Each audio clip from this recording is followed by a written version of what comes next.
I went into labor that Tuesday, the 21st, but I just didn't know because I was doing things and I wasn't paying attention to it. I'll just have like the painful cramp like feeling, and I'll just keep going and doing whatever I was doing. For everybody that doesn't know, this is my first time going into labor, so I really don't know these feelings. The last time I didn't go into labor and I ended up having a C-section. And my goal for this pregnancy was to have a VBAC, a successful VBAC, unmedicated, but it didn't work out like that. So Tuesday night around 10, I had one contraction that lasted like 2 minutes and I thought I was gonna die. So I called labor and delivery and they told me to come in because they asked me my history, and I told them my history and they said, because you're a VBAC, just come in and get checked. So that was at 10. I said okay. I told my husband Dylan and he said, you know, let's wait it out and see. So I tried waiting it out. I tried to go to sleep. These cramps, contractions kept waking me up. I keep saying cramps because that's what they felt like to me, because I wasn't sure if it was contractions or not, and they kept waking me up. I couldn't sleep for anything. I tried bouncing on the ball, I tried dancing. I was just trying everything, and they were lasting a minute long, but they were like 12 minutes 11 minutes apart. They weren't, you know, the 5 minutes that they want, but the lady at Balboa, she told me to come in anyway, even though they weren't 5 minutes apart. But I didn't go. Around 1 or 2, I said I'm gonna take a shower, you know, and we gotta go because these contractions, they're getting close together. By the time we actually made it out the house, my contractions were 5 minutes apart. And that was around about 2:50, 3 o'clock when we were about to make it out the house that morning on the 22nd. By the time we left the house, I wanted an unmedicated VBAC. When we're leaving out the house, I was like, God, why didn't I get another C-section? What did I sign up for? And then I was telling Dylan, as soon as we get to the doctor, I'm getting epidural. I want the epidural. Forget all this unmedicated VBAC stuff. I want epidural. So we get on the highway. We're on our way to the hospital. And we're stuck in our traffic as of for the past about 19 minutes. Big accident up there. One man in labor. Scream like them, see you scream. I'm going to face like you make your face. Poop.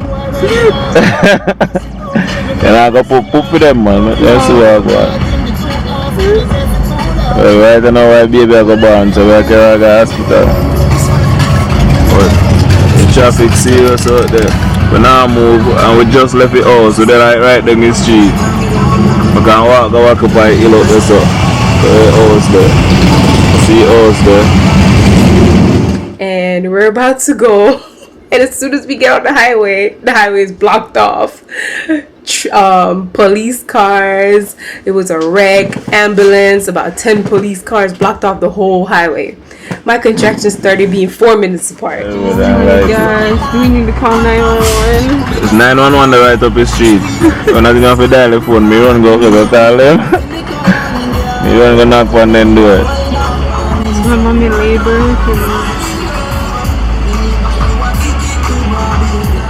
You soon tell them.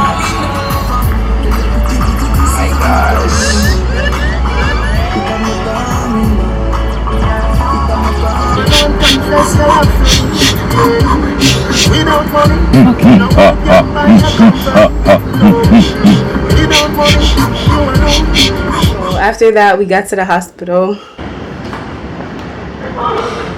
Alright, go. Alright. Oh, please.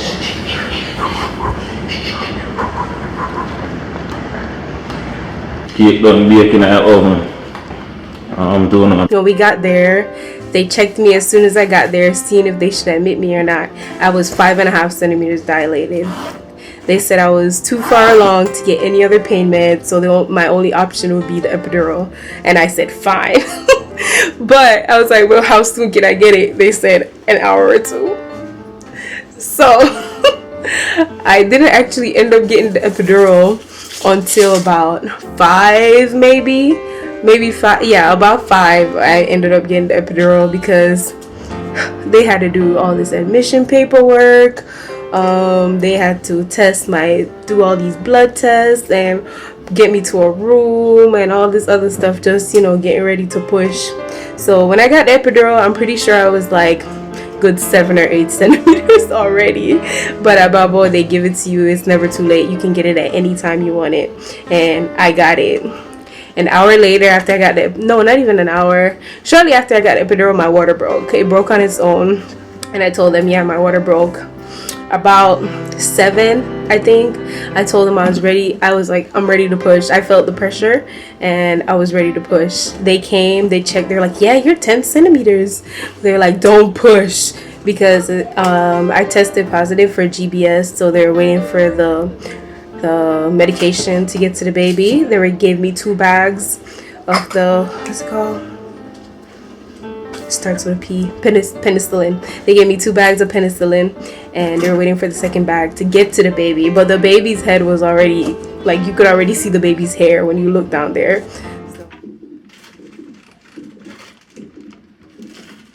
So we always run head. So take a nice slow deep breath in. Breathe in through your nose, out through your mouth.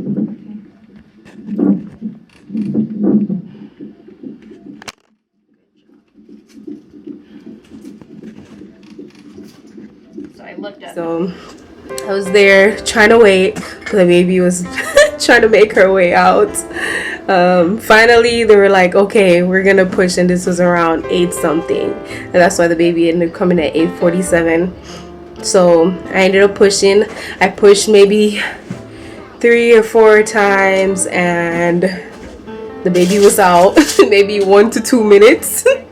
And the baby was out. I didn't feel anything because, like I said, I was drugged up. I got the epidural like an hour and a half before that, and I was pretty far along when I got it. I could have went without it. It could have been an unmedicated VBAC, but those pains. I even brought my exercise ball and it wasn't working. Anybody knows me know I'm tough. Like, when it comes to pain, I'm tough, but those pains. Didn't cry. Almost came out 8:47, 7 pounds 6 ounces, 20 inches long. She's happy and healthy. That's it for my labor and delivery video. Hope you guys enjoyed it.